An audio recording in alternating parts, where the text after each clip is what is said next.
Good evening mga kapadayon! Ito po si Ate Jasmine na nagsasabing kahit dahan-dahan lang, ang mahalaga ay tuloy-tuloy sa pag-usad. Makakarating ka rin sa iyong paroroonan. Laging tandaan, bawat kwento ng kabutihan, binubuhay ang bayanihan. Padayon ka, Juan!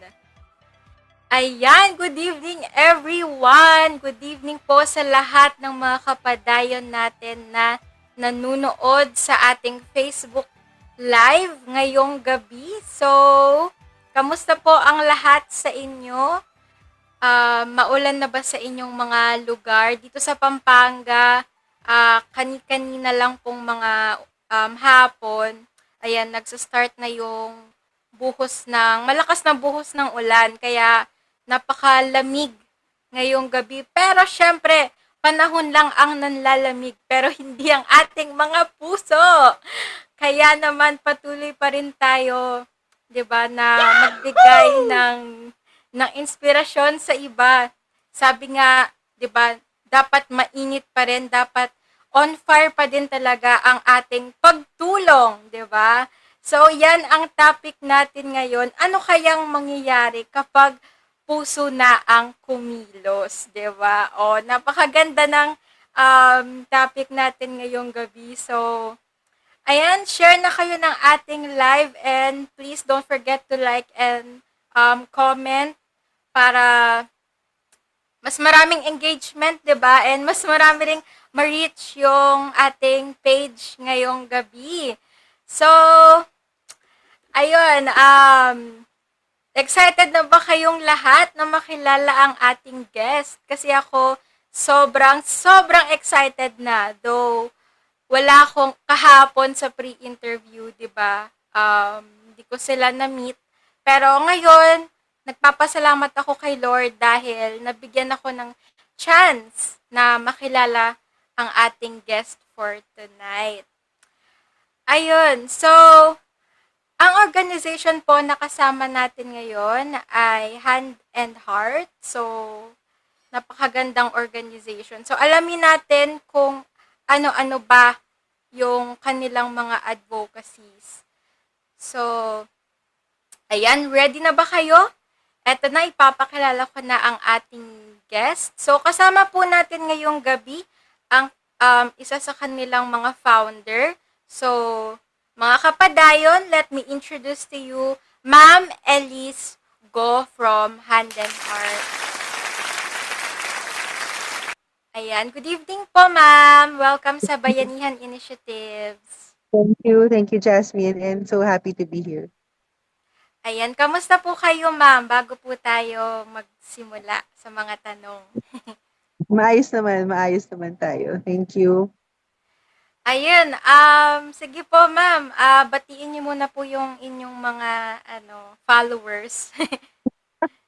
Thank you, Jasmine. Ayun po, so binabati ko po lahat ng nakikinig sa atin, especially syempre sa ating PWD and community, no, na nakikinig po sa atin ngayon.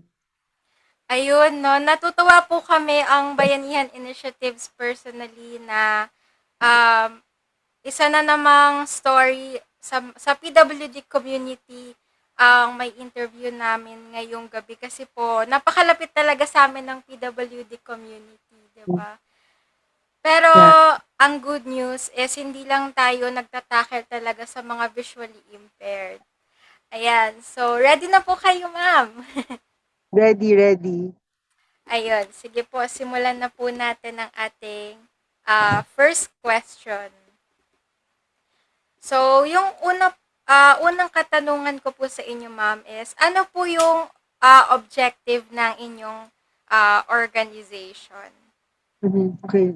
Thank you, Jasmine, no. So, well, una-una gusto ko rin ipaabot yung aking paghanga sa Bayanihan Mm-hmm. Initiatives, no. Siyempre sa community natin, tayo-tayo siyempre magtutulungan. Yes. Hand in Heart, actually we celebrated our 9th year last Monday, no. So for 9 years, we've been helping the deaf community find jobs. No, isa sa aking co-founder sa Hand in Heart ay isang deaf leader, no. So, Wow.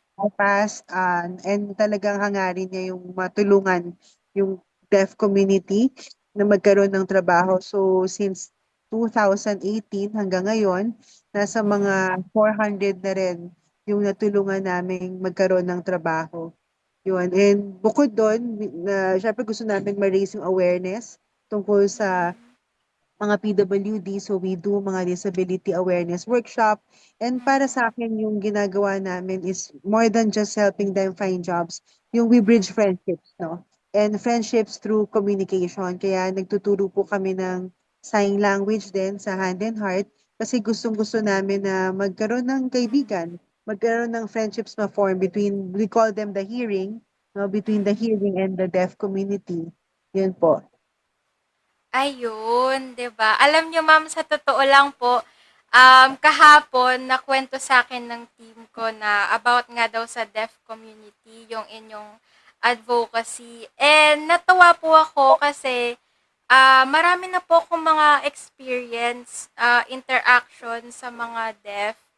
Ayan. So, ang galing lang po nung, alam niyo po talagang walang imposible pagdating sa mga ganitong bagay kasi kahit ano pa man yung may disability ka man or wala, 'di ba? Kung talagang gustong-gusto mo na makipag-interact, marami talaga tayong paraan, 'di ba?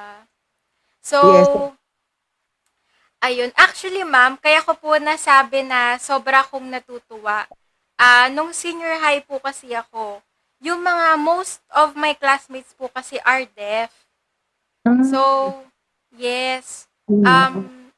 Yun po, natutunan ko po yung siguro mga basic na sign language like yung mga letters, Mm, ganon. mm, And actually, pinaka-favorite experience ko po talaga sa sa mga classmates ko na yon is every time na meron po kaming groupings, kasi di ba sa klase, meron po yung mga quiz-bee, ganyan.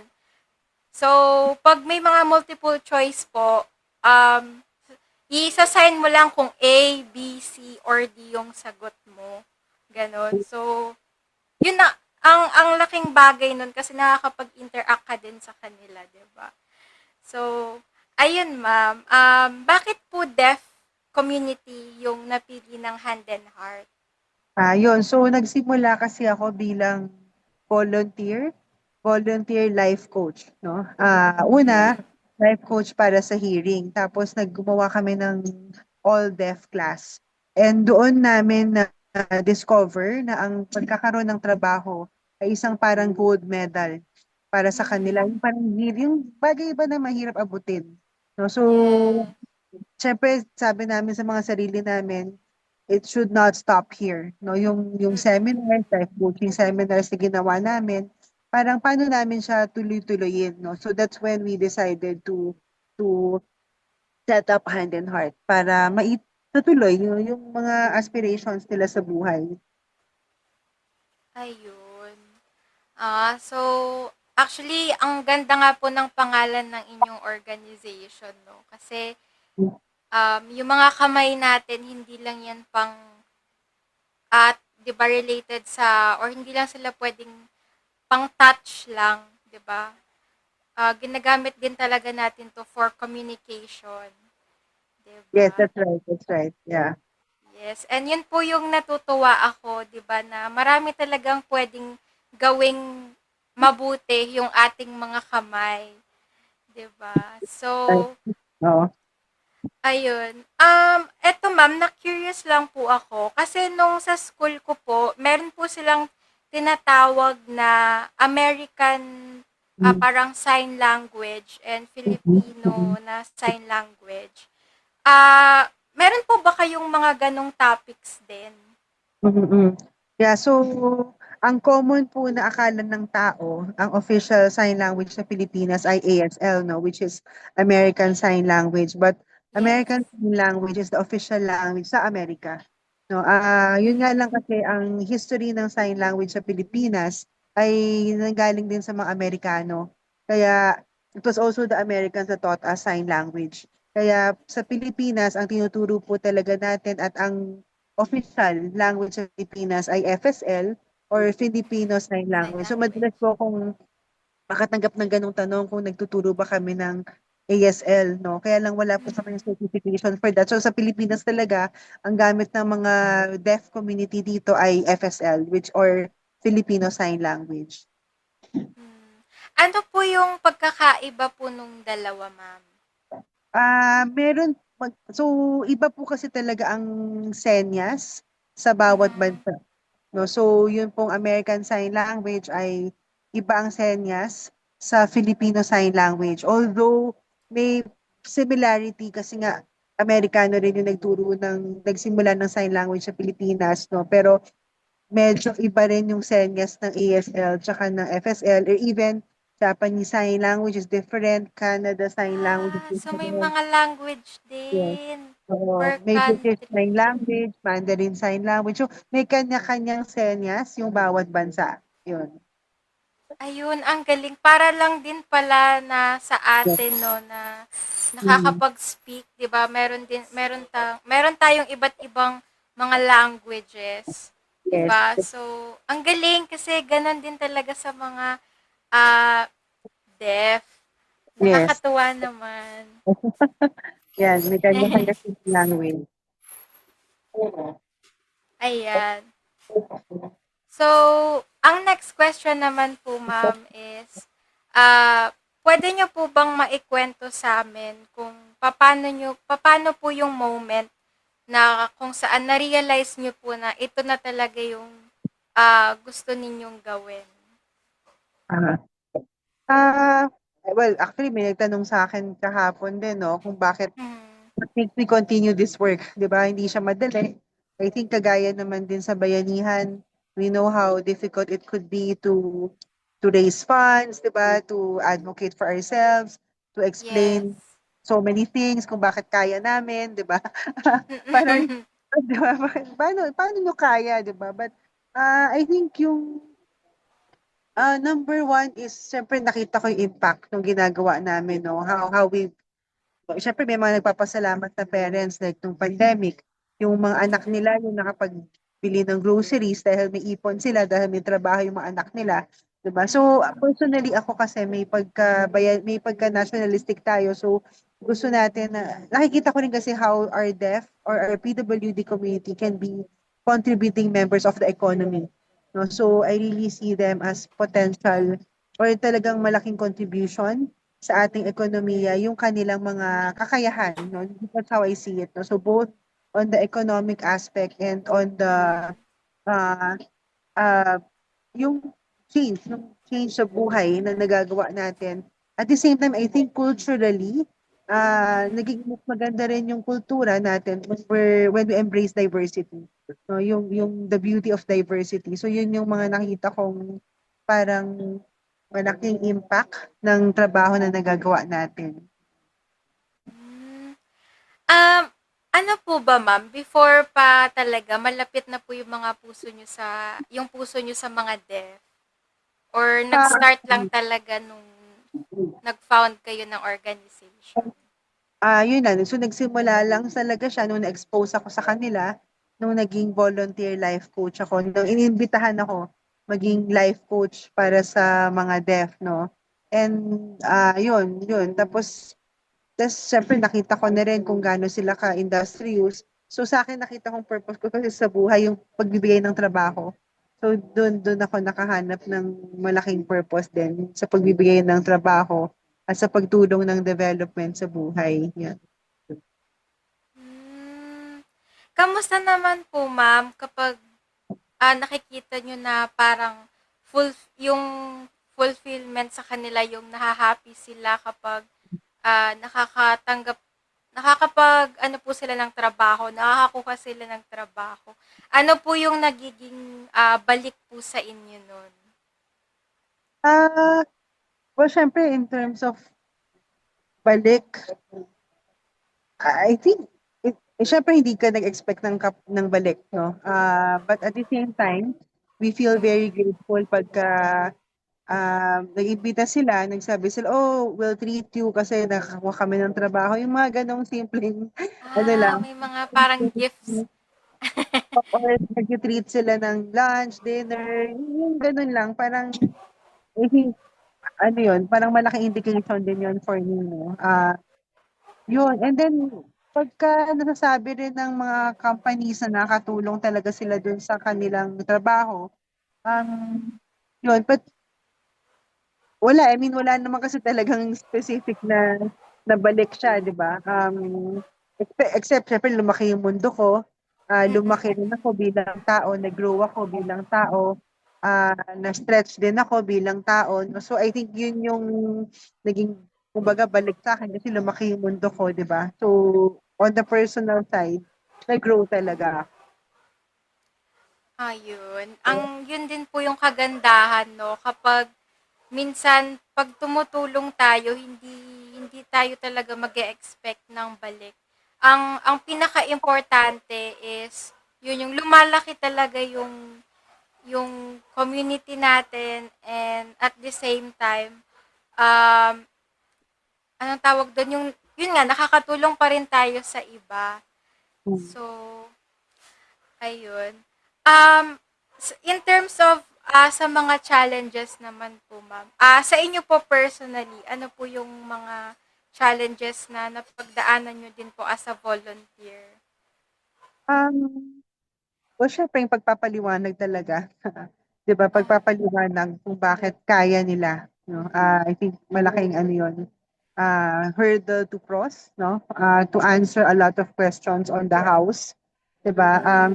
Of course, financially, of course, to keep the organization alive, no? We have to find ways and means, right? Yes. Sometimes, of course, there are days na it keeps you awake at night, 'di ba? Mm. But yun, basically, I just keep on parang learning on how to do things better siguro, parang strategize things better. Um, uh, I think for me, the credibility and the relationship really mattered. Meaning, kailangan may integridad ka sa mata ng tao para Mm. paniwalaan nila yung ginagawa mo, no? So, kailangan ikaw bilang Opo. tao, hindi lang naniniwala, may tiwala sila sa'yo. So, it's keeping the credibility, of course, or as a person. But in terms of challenges, syempre, ganun na nga, crossing those questions, 'di ba? Bakit kaya nila? And secondly, of course, keeping the organization afloat requires a lot of relationships, a lot of advocacy, a lot of financial um, ways and means. Yun. Mm. Ayan. Ang ganda po nung sinabi ninyo, ma'am, no, na totoo po yun, minsan talaga kailangan nating gumawa ng paraan. Pero, ang galing kasi kahit may mga taong, syempre po, di ba, di naman natin may iwasan yung meron silang mga pag yung iniisip nila minsan kung dapat ba na mag-trust dito sa person na to. Pero kayo po, ina-admire ko yung lakas ng loob ninyo, no, na ipakita pa rin sa tao na ready kayong tumulong, 'di ba, na mapagkakatiwalaan kayo. Ayun. So, ma'am, tanong ko lang po, bakit po Handed Heart yung pangalan ng inyong organization? Um, Actually, sa totoo lang, inigusip namin, no, parang hand, heart, di ba, yung kamay ba nasa puso, yung mga ganun, we Yes, were, we yes. were in the middle of that. Mhm. But I clearly remember, I just really woke up in the middle of the night na parang sabi namin hand and heart kasi magkahawak sila, no? Magka-actually sila, parang ganon. So, hindi ko na matandaan the other names na naisip namin, pero I just clearly recall na we were contemplating so much hand in heart ba siya, nasa loob ba yung puso, nasa labas yung kamay, parang ganon. But I feel like parang ano lang din siya, divine intervention kasi I woke up just one night na parang yun yung doon ako nakampante na sa pangalan, no? And it's hand and heart kasi it goes together, yun, magkahawak kamay, di ba? Parang ganun. Ayun, hawak kamay.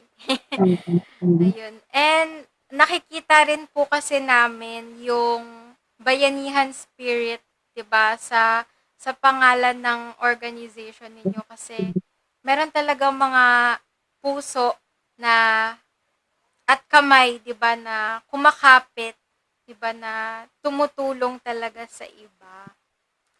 Ayun. So, meron na rin po ba kayong mga na-encounter, ma'am, ng mga companies na yung parang may mga rejection, ganun? And paano nyo po na-overcome yung mga ganung challenges? Um, definitely maraming nasabing baka mahirap, 'di ba? So kasama na 'yon sa pagtanggap ko, hindi lahat handa, no? Pero kasi usually the first step, sabi ko na lang kahit hindi pa sila ready mag-hire, meron namang ready kahit workshop lang. So we start with the Mhm. first step, a small first step, no, which is Mm. kahit 2-hour workshop, 'di ba, with self awareness, with basic sign language, para lang ano ba, first step in lang, parang gano'n. So, yun, tinatanggap ko na lang din minsan na syempre nasa readiness din, no? Nasa readiness din ng organization, ng company. Yun. So, yun, gano'n. Pero that's why we do a lot of awareness workshop, lalo na sa mga schools, para syempre kasi sila yung future. Sila yung future Mm-mm. leaders, diba? And so when they get accustomed, when they get to interact with a deaf person and realize na, it's not as hard or it's not, na masaya siya, diba? Then in the future, they can be considered. Yan. Ayun. Um, Kasi po 'di ba maraming iba't ibang kinds ng mga deaf. Kasi po meron po akong classmate before, ma'am, na deaf siya pero yung parang nakakarinig po siya ng konti. Mm, And mm, at the mm, same time, nakakapagsalita po siya, ganun. mm, Yun lang yeah. talaga, kailangan mong lakasan minsan yung voice mo. So, paano niyo po nakaklasify yung mga ganong kinds ng deaf?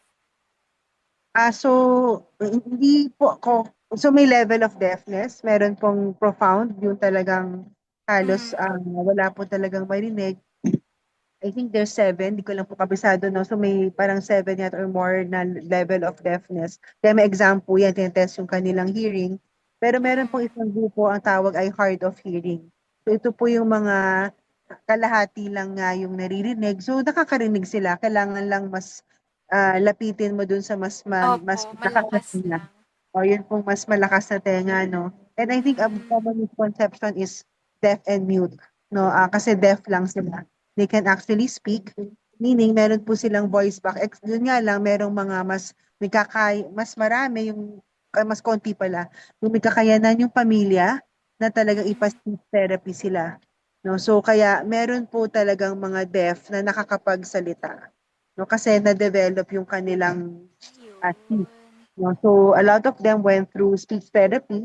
No? So kaya isa pong sasasabi namin ay misconception po yung deaf and mute. No, kasi deaf lang sila, they can actually laugh loudly, no, hindi lang Opo, na-develop. ma'am. Kasi opo, kapag po maririnig ko talaga sila na nagkukuwentuhan, as in maririnig mo po tumatawa talaga sila, yung sabi ko Malakas sila nakakatuwa. magpamanan. Opo. Opo, nakakatuwa, 'di ba? Yeah. Kaya hindi siya pipe. I Opo. think common term kasi amongst masses, I mean amongst Filipinos, akala natin pipe yung sila, no? Bingi Mm. actually yung term para sa kanila. Hmm. Ah, question ko lang po, ma'am. Ano po yung parang may hindi po ba masakit sa part niyo yun? Kasi 'di ba may mga minsan words na ganun like pipe, bingi. Paano nyo po, okay lang po ba na ganun yung address? Paano po ba dapat sila ina-address ng tama? Opo, ayun po. So, bingi po yung tama, no? Yung pipe, yun po yung hindi rin gusto ng deaf community na Ah. association, no? So, bingi. Okay po yung bingi, okay po yung deaf, no? Sa Mm. meron ding hard of hearing. Ayaw din nila yung hearing impaired kasi parang for them, they're actually Okay. to be deaf, Kasi no? po mostly ganun yung tawag sa ano, parang hearing with hearing impairment. So parang hindi rin po okay sa kanila 'yon. Opo, I think on the medical side, okay lang po yun. But they Okay. had to be addressed kasi for them, di sila broken, parang gano'n. Parang they're actually proud to be deaf. Ayan. Ayan ma'am, sabi po dito, meron daw po ba kayong favorite sign language? Ipakita niyo daw po sa live. Favorite? Siguro Opo. masarap. Yan, masarap. Puro Ayun. sign na masarap. Yun po. Tapos ito, I love you. I think a lot of people knows how to sign I love you, no? Yun.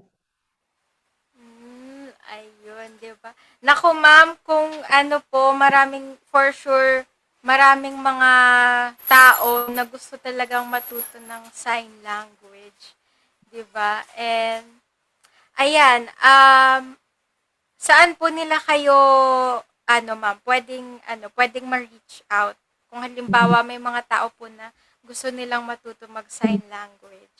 Yun. Definitely, yun po aming Facebook page, Hand and Heart. Yun pong may logo na apat na kulay at kamay. Yun po yung Hand and Heart.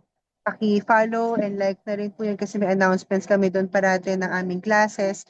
And siguro I'll take the advantage of this opportunity to invite mental health practitioners and psychologists so on July 18, meron po kaming one whole Ay, day mga na psychologist. opo, kasi gusto namin magkaroon ng access yung deaf sa psychological services, no? So we're really encouraging more mental health practitioners and psychologists na matuto po ng sign language.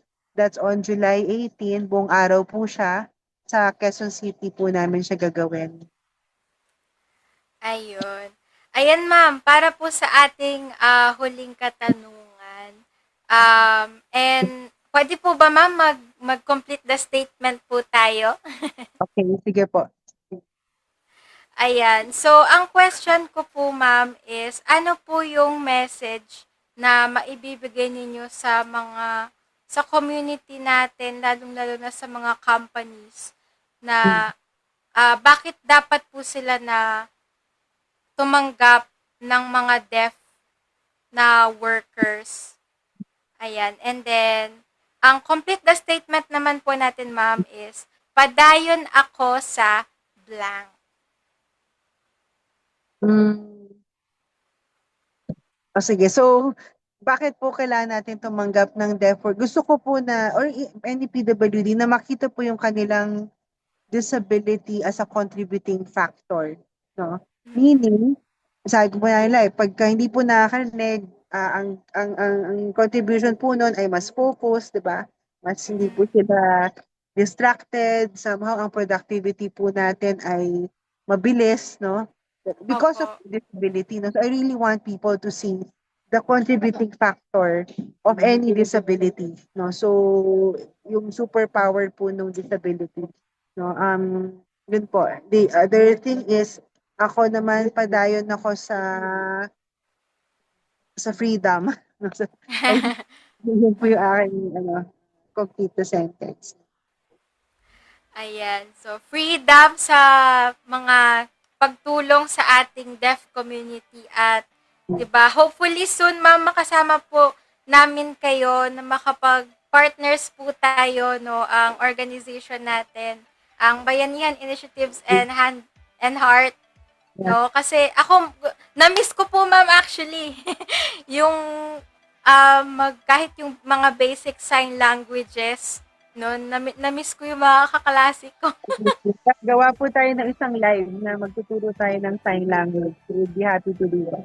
Yes, yes. Ayan. So, ayan, bago tayo magtapos, ma'am, maraming salamat po, ma'am Elise, sa time na binigyan nyo sa amin. And I hope, no, na maraming mga companies yung maka-reach nito ng episode natin na to. And mas marami pa po kayong matulungan in the future.